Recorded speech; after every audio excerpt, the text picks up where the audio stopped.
Since 2021, there have been 10 live-action TV shows released as part of the Marvel Cinematic Universe, starting with Wandavision and ending with Agatha All Along. So I thought now would be a good time to rank them all from worst to best. To be clear, this list does not include animations such as What If, or one-off specials such as Werewolf by Night. At number 10, Secret Invasion. This could and should have been so much better, with Samuel L. Jackson as the star, and a premise that combines secret agent action with a body-snatching alien invasion. Unfortunately, it turned out to be a total dud. From the AI-generated opening credits onwards, it was just really dull and messy, wasting an excellent cast on a premise that boiled down to a power struggle between Skrulls, who were conveniently in human form 90% of the time. And despite promising huge ramifications, and ending with a status quo where Earth is permanently at war with all other alien species, none of this was followed up in subsequent Marvel projects, and even the movie The Marvels, which also starred Samuel L. Jackson, completely ignored the events of this series, so you can safely skip it without missing anything. At 9, Echo. A whole series devoted to a minor character from Hawkeye. It's hard to see why this was greenlit in the first place. The fight scenes aren't bad, but it's all very low stakes, and the street level feel goes completely out of the window at the end, when the lead character suddenly gets ill-defined mystical powers from out of nowhere. On the plus side, there is a good scene with Daredevil, and Kingpin is in it a decent amount, though it's really just setting the stage for both characters' roles in next year's Daredevil series. So it's really more a teaser for that than a decent project in its own right. At 8, She-Hulk. This one isn't bad exactly, but the emphasis was on comedy rather than drama, and not all of it worked. A lot of the episodes were very broad, with a gratuitous cameo from Megan Thee Stallion, and a lot of deliberately rubbish villains showing up, so it often feels they're laughing at comics fans rather than with them.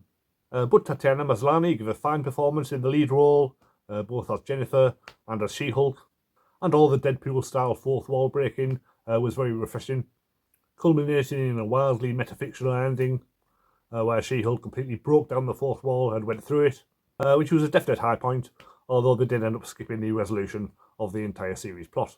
So it's a fun show overall, but hardly essential. At 7, The Falcon and the Winter Soldier. This is the first show on the list that I can pretty much wholeheartedly recommend. There's a ton of great action scenes which are every bit as good as the ones in the films. Anthony Mackie and Sebastian Stan are both solid leads, and it goes into their characters much more deeply than the movies ever could. On the downside, the villains never feel like much of a threat, and the episodes just cram in characters and storylines from across the Marvel Universe, so they can feel rather overstuffed and lacking in focus. Still, this does set up the lead characters for the next 2 Marvel movies, so I'll definitely be rewatching it before they come out. At 6, Moon Knight. I have a soft spot for this show. It was the first one I ever did weekly video reviews for. Nobody watched them, but it helped me to figure out what I was doing. So without Moon Knight, I don't think I'd be where I am now, with less than 300 subscribers. Anyway, Oscar Isaac plays multiple versions of the title character, and is incredible throughout, and Ethan Hawke as the bad guy is also hugely watchable, and knocking it out of the park in every scene. The puzzle box storytelling format is definitely my kind of thing, with plenty of big twists and reveals in every episode, and there's still room for gratuitous weirdness, like the talking hippo.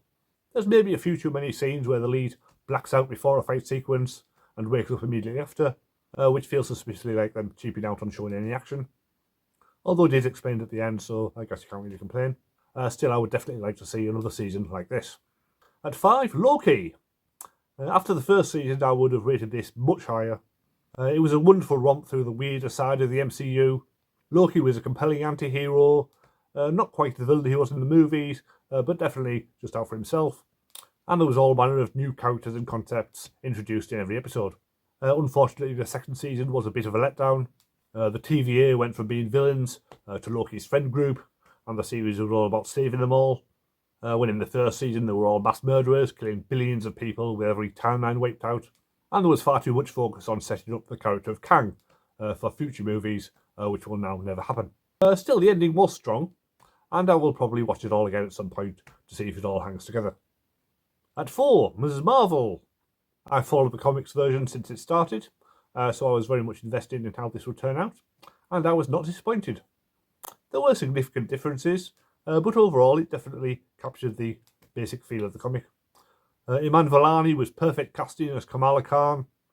Even before she gets her powers, she has bags of personality, is wide-eyed fangirl, and you can't help rooting for her when she gets her powers and sets out to become a local hero. The scenes with her friends and family are just as good as they were in the comics, though all the cosmic scenes with multi-dimensional beings were a little bit hard to follow.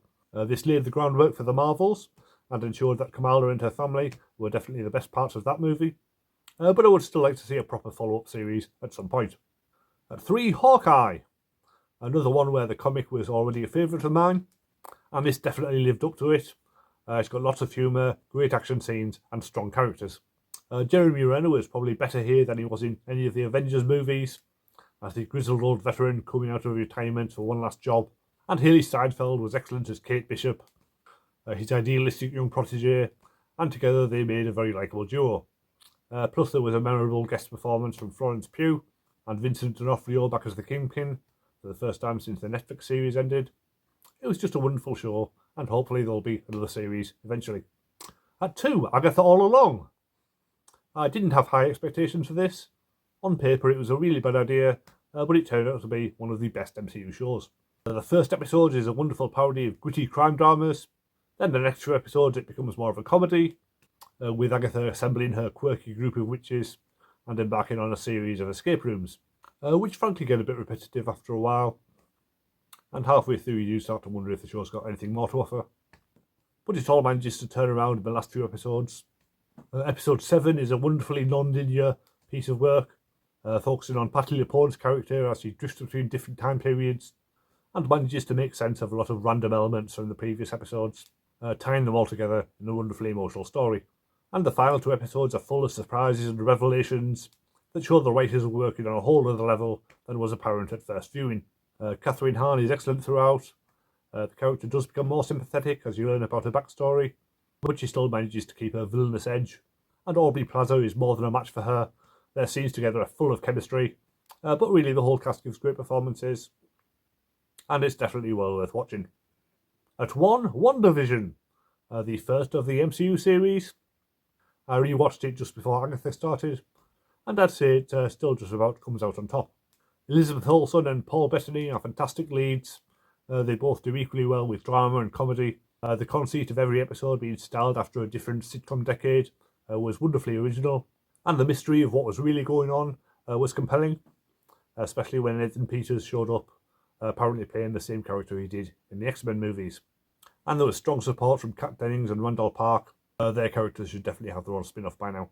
And the ending was very emotional, and was a much more satisfying ending for Wanda's character than the Doctor Strange movie, which just turned her into a straight-up villain. So that's my top 10. Thank you for watching. Please subscribe if you like this kind of thing. I may do a similar rundown of all these Star Wars TV shows once Skeleton Crew has finished airing. So stay tuned for that, and I'll see you next time.